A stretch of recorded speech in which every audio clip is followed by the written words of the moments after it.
Be sure to read and follow the safety guidelines to protect your computer from potential damage and ensure your personal safety.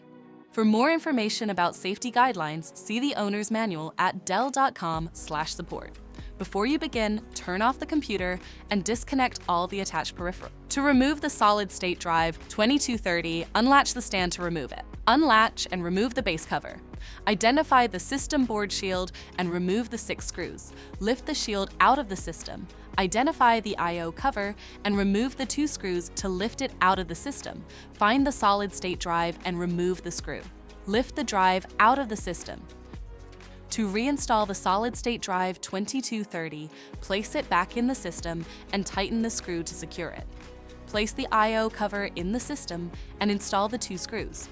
Secure the system board shield with the 6 screws. Relatch the base cover and the stand to the system.